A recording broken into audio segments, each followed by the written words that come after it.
Sakha umuntu uNkulunkulu usemsebenzini.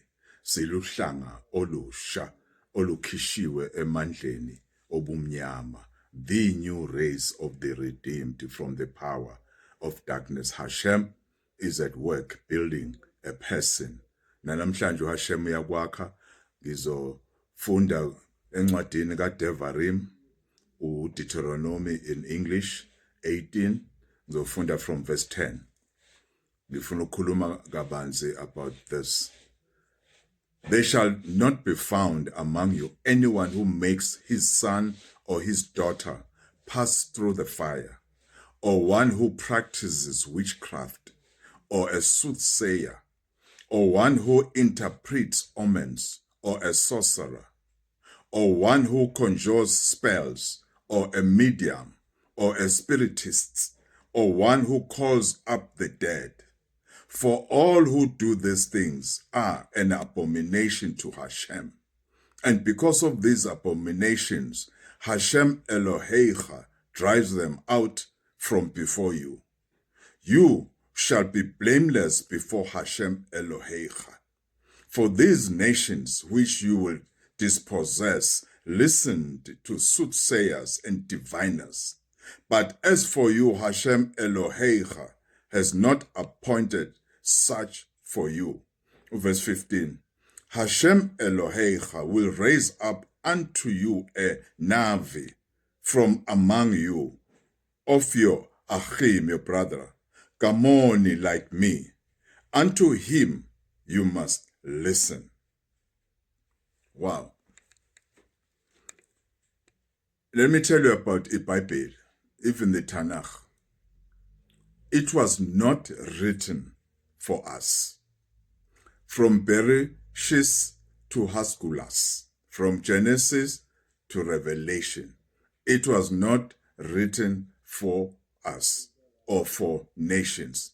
It was written as a collection of information for abantwana bakwa Israeli.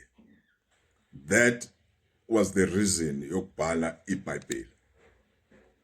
I'm talking about especially the Old Testament, the Old Covenant, the Old Agreement. The Old Testament ikhuluma ngeTorah, ngama-propheti, and the writings.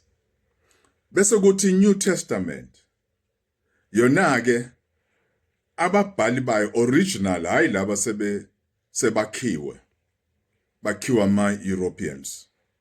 The original ones, babe Paulos, babebhala incwadi bebhalela ama-audience abo, bengabhaleli thina nabo.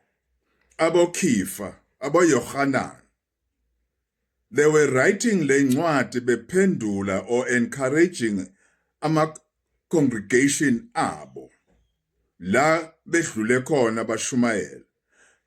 Bephendula futhi imibuzo labo bantu babenayo, abantu base-Efesu, abantu base-Corinth, all these people, kwakubhalelwa bona, babe i-audience yalaba bhali, not thina. So I wanted ukuthi kube clear lokho. But here's the thing. These books, we learn today out of them. We learn to understand, especially the Old Testament, the Old Covenant, the Old Agreement. We get to understand ukuthi Hashem udila kanjani nomuntu. Sifunde ukuthi wadila kanjani nabantwana bakwa-Israyeli. Lokho engikufundile namhlanje kuDevarim, kuDeuteronomy. UHashem wayeyala abantwana bakwa-Israyeli bezowela bawelele eKhanani ezweni lesethembiso ukuthi bangenzi njengabo, baye ngizothini ngesizulu, baye ezangomeni, baye kubantu ababonayo, baye kubantu abakhuluma nemimoya yabantu abangasekho. Because idlozi umoya, is not umphefumulo, umoya womuntu ongasekho, not spirit sakhe, not soul yakhe, I'm sorry. Because you cannot speak with soul yomuntu ongasekho ngoba usesendaweni ehlukile kunala emhlabeni. Bakushiyo abanye base paradise. Kuye ngokuthi uhambe kanjani emhlabeni. Paradise ila belinde eternal life. Sheol ila belinde eternal death. Now, you know now ukuthi kwangakhulunywa nathi, but we learn out of it. Here's the thing. Today, uHashem ukhuluma through prophets. Prophets in which sense? Not a prophet as a soothsayer, a fortune teller, or medium, but a prophet, it's one who speaks akuthatha kuHashem. Enze atshelwa uHashem. Aye la uHashem emthuma khona. Not ngokuthanda kwakhe, not akhulume amazwi akhe, kodwa akhulume amazwi awanikwa uHashem. That is the essence, the truth of a true prophet kaHashem. Different from teachers, different from priests. Ama-priests babekelwe ama-rituals, to conduct rituals. Ukukhombisa abantu ukuthi how to worship uHashem, ama-priest. Bese kuba ama-apostoli na yonke lokho kunye. Those callings are callings that work with congregation, to help the congregation bakhule ekwazini uHashem. But prophets, excuse me, yilabo abamqoka even today, azange baphele the time sabo Elia nabo Elisha. Prophets are there today, I'm one of them. Abakhuluma iqiniso lika Hashem, taking from the greatest prophet whom we look up to, Yahushua.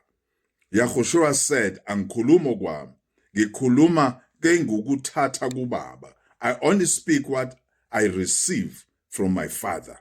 That's what Yahushua always say. What in 12, what I am only here about my father's business. Now, let me talk. Imfundiso yami will take longer. I will have part 2 or 3. Ngizobona kuhamba kanjani. I want to talk kakhulu about what Hashem akusho kuma Israel, about soothsayers, fortune tellers, mediums, those who interpret omens na yonke lento. Kuthini namhlanje kithi? Uthini uHashem kimi namhlanje? Because nangifunda these stories, ngiye ngimbuzo uHashem uthi mina Hashem, I have my own audience today. I cannot preach a message yabo Paulos. I cannot speak umlayezo wabo Moshe. But uthini kumlayezo wethu namhlanje? Ngendlela esiphila ngayo, nezimo esiphila kuzo, nendawo esiphila kuyo, nesystem esanda yona, uthini uHashem namhlanje? This is very important, because asiphili thina ngesikhathi sama-Israel, asiphili thina 2,000 years ago, siphila today. So it is very important ukwazi ukuthi uHashem uthini kithi kule mpilo esiphila today, in this life that we are living today. What is Hashem saying? Because whatever Hashem says, yiko okuzosiza today, yiko okuzosicushisa today, yiko okuzosilekelela kuma challenges and problems that we are going through today. Follow me on my next video. I will go deeper now about uHashem ukuthi uthini namhlanje. Amen, amen, amen.